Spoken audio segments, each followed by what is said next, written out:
എൻ്റെ പേര് അന്നമ്മ ജോസഫ്. തൊടുപുഴയിൽ നിന്നാണ് വരുന്നത്. ഉടമ്പടി എടുത്തത് 2023 ഏപ്രിൽ 22 അന്ന് ഉടമ്പടിയിൽ പ്രാർത്ഥിച്ചു. മോളുടെ വിവാഹം നടക്കണമെന്നായിരുന്നു. മോളുടെ പേര് അനു പൗലോസ്, മോൻ ജാൻസൺ ജോസഫ്. മാതാവിന് 100,000 നന്ദി പറയുന്നു. 4-ാം മാസം കുഞ്ഞിന് വിവാഹം നടന്നു. നല്ലൊരു ജീവിത പങ്കാളിയെ മാതാവ് തന്ന് എന്നെ അനുഗ്രഹിച്ചു. കൂടാതെ മോന് 2 വർഷത്തിലൊരിക്കലാണ് അവധി വരുന്നത്. പിന്നീട് മോള് OET പഠിക്കാൻ ചേർന്നു. അതിനോടൊപ്പം കുഞ്ഞുവാവയ്ക്ക് വേണ്ടി പ്രാർത്ഥിച്ചു.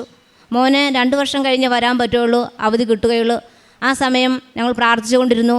പെട്ടെന്ന് 10 ദിവസം അവധിക്ക് വരാനും അവനെ വന്ന് തിരിച്ചു പോയി. ഇവിടെ ഞങ്ങൾ ഉടമ്പടിയിൽ തുടർന്നുകൊണ്ടിരുന്നു. മോള് പ്രഗ്നൻ്റായി. ഡോക്ടറെ കണ്ടു. ഡോക്ടർ പറഞ്ഞു ഇതൊരു ബ്ലഡ് ക്ലോട്ടാണ്, ഹാർട്ട് ബീറ്റൊന്നുമില്ല, കുട്ടിയെ കിട്ടാൻ അത് ബ്ലീഡിങ് ആയി പോകാൻ ചാൻസ് ഉണ്ടെന്ന് പറഞ്ഞു. പക്ഷേ പരിശുദ്ധ അമ്മയോട് നിരന്തരമായി ഞങ്ങൾ പ്രാർത്ഥിച്ചു. തൈലം വയറിൽ ചുറ്റും തുടച്ചു കുരിശ് വരച്ചു പ്രാർത്ഥിച്ചു കൊണ്ടിരുന്നു. 2 ആഴ്ച കഴിഞ്ഞപ്പോൾ വേറെ ഡോക്ടറെ പോയി ഞങ്ങൾ കണ്ടു. പരിശുദ്ധ അമ്മ അനുഗ്രഹം നൽകിയതിനാൽ ആ കുഞ്ഞ് ഹാർട്ട് ബീറ്റ് തുടരുകയും കുഞ്ഞിനെ 3,150 തൂക്കത്തോടു കൂടി ഫെബ്രുവരി 12-ാം തീയതി കുഞ്ഞുണ്ടായി. മാതാവ് ഞങ്ങളെ അനുഗ്രഹിച്ചു. ഒരു പെൺകുഞ്ഞാണ്. അമ്മയുടെ പേര് നൽകി ഞങ്ങൾ അവളെ വിളിക്കുന്നു. മറിയം എന്നാണ് അവളെ ഞങ്ങൾ വിളിക്കുന്നത്. അതാണ് ഈ കുഞ്ഞ്.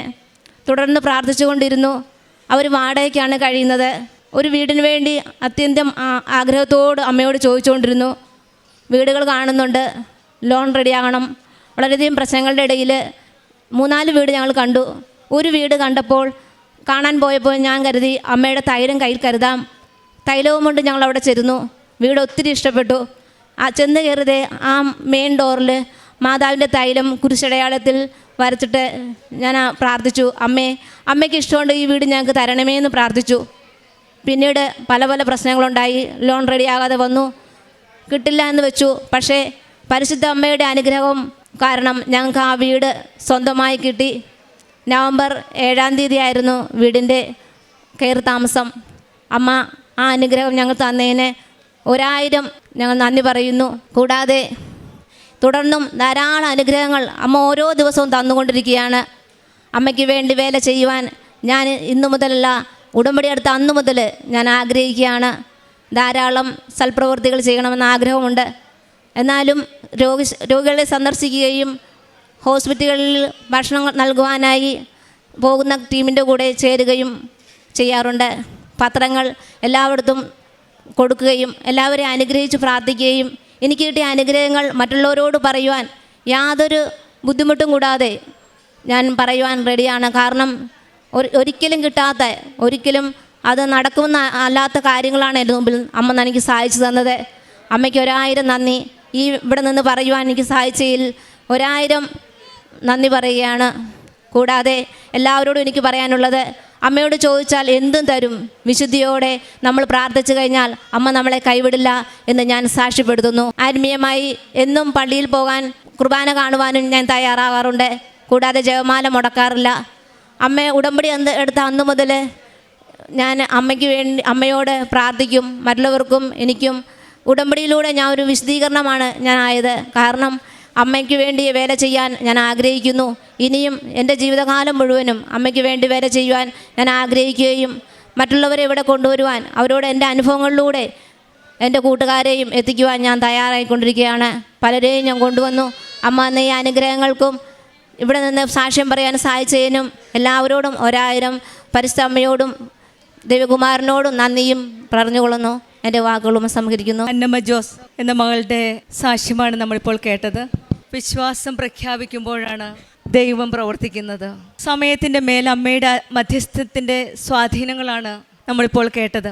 കാനായിലെ അമ്മ കുടുംബത്തിൻ്റെ ആവശ്യം മനസ്സിലാക്കിയപ്പോൾ ആ ആവശ്യങ്ങൾ പരിഗണിച്ചാണ് നിന്റെ അനുഗ്രഹത്തിൻ്റെ സമയം ഇപ്പോഴാണ് എന്ന് ഈശോയോട് പറഞ്ഞത്. നാളെയല്ല, ഇന്നല്ല, ഇപ്പോഴാണ് എന്നാണ് പരിശുദ്ധ മാതാവ് തൻ്റെ മകനോട് പറഞ്ഞത്. അതാണ് അന്നമ്മ ജോസഫ് എന്ന മകളുടെ ജീവിതത്തിൽ നമ്മൾക്ക് കാണാൻ സാധിക്കുന്നത്. മകളുടെ വിവാഹത്തിനായിട്ട് 2-3 വർഷം ട്രൈ ചെയ്തു. ഉടമ്പടി എടുത്ത 4-ാം മാസം കർത്താവ് പരിശുദ്ധ അമ്മയുടെ മധ്യസ്ഥം വഴി നല്ലൊരു മകനെ തന്ന് സഹായിച്ചു. അതിനുശേഷം കുടുംബജീവിതത്തിലെ ഒരു കുഞ്ഞിൻ്റെ ആവശ്യമായിരുന്നു. കുഞ്ഞിന് വേണ്ടി പ്രാർത്ഥിച്ചപ്പോഴെപ്പോൾ എന്തോ പ്രശ്നങ്ങളൊക്കെ ഉണ്ടായിരുന്നു. എങ്കിലും അവരുടെ വിശ്വാസം നഷ്ടപ്പെടാതെ ഉടമ്പടി വിശ്വസ്തയോടെ ജീവിച്ചിട്ട് അമ്മയോട് പറഞ്ഞു, കുഞ്ഞുണ്ടാകുമ്പോൾ മരിയം എന്ന പേരാണ് ഇടാൻ പോകുന്നത്. അതുപോലെ തന്നെ അവർ വാക്ക് പാലിച്ചു. കുട്ടി നമ്മുടെ ഒപ്പമുണ്ട്. കൊച്ചു മരിയമാണ് നമ്മുടെ മധ്യയിൽ ഇപ്പോഴുള്ളത്. അത് പരിശുദ്ധ അമ്മയുടെ ഒരു ദാനമാണ്. 5 വർഷമായി വാടക വീട്ടിലായിരുന്ന ഈ കുടുംബത്തിന് പരിശുദ്ധ അമ്മ ഒരു നല്ല വീട് നൽകി. ആ പുതിയ വീട്ടിൽ തൈലം തേച്ച് പ്രവേശിച്ചപ്പോൾ അവരുടെ ഉടമ്പടിയുടെ ജീവിതം എന്താണെന്ന് അവർക്ക് മനസ്സിലായി. പരിശുദ്ധ അമ്മ കൂടെയുള്ളത്. പഴയ നിയമത്തിലെ പുസ്തകത്തിൽ നമ്മൾ വായിക്കാറുണ്ട്, എബ്രാഹിമിനോട് ദൈവം പറഞ്ഞത്, നീ എൻ്റെ മുൻപാകെ വ്യാപരിക്കുക, വിശുദ്ധിയുള്ളവനായി ജീവിക്കുക എന്നാണ്. പക്ഷേ മോശയോട് പറഞ്ഞത്, ഞാൻ നിൻ്റെ കൂടെ ഉണ്ടെന്നാണ്. ഇതാണ് ഉടമ്പടി എടുത്ത മക്കളോടും പരിശുദ്ധ അമ്മ നമ്മളോട് പറയുന്നതും ഇതുതന്നെയാണ്. ഉടമ്പടി എടുത്ത എല്ലാ മക്കൾക്കും പരിശുദ്ധ അമ്മയുടെ സാന്നിധ്യം മനസ്സിലാക്കാൻ നമുക്ക് പ്രാർത്ഥിക്കാം. ഈ കുടുംബത്തിനും മക്കൾക്കും കിട്ടിയ എല്ലാ അനുഗ്രഹങ്ങൾക്കും പരിശുദ്ധ അമ്മയുടെ നന്ദി പറഞ്ഞ്, ദൈവമഹത്വത്തിനായി നന്ദി പറഞ്ഞ് കൈയടിച്ച് കർത്താവിനെ സ്തുതിക്കാം. യേശുവേ നന്ദി. Thank you Jesus. അത്യപൂർവ ദൈവാനുഭവങ്ങൾ ഇനി നിങ്ങൾക്കും സ്വന്തം. ഈ യൂട്യൂബ് ചാനൽ ഇതുവരെ സബ്സ്ക്രൈബ് ചെയ്തിട്ടില്ലെങ്കിൽ ഇപ്പോൾ തന്നെ സബ്സ്ക്രൈബ് ചെയ്യുക. ഈ വീഡിയോ ഇപ്പോൾ തന്നെ നിങ്ങളുടെ സുഹൃത്തുക്കൾക്ക് ഷെയർ ചെയ്തുകൊണ്ട് കർത്താവിൻ്റെ പ്രേക്ഷിതരാകുക.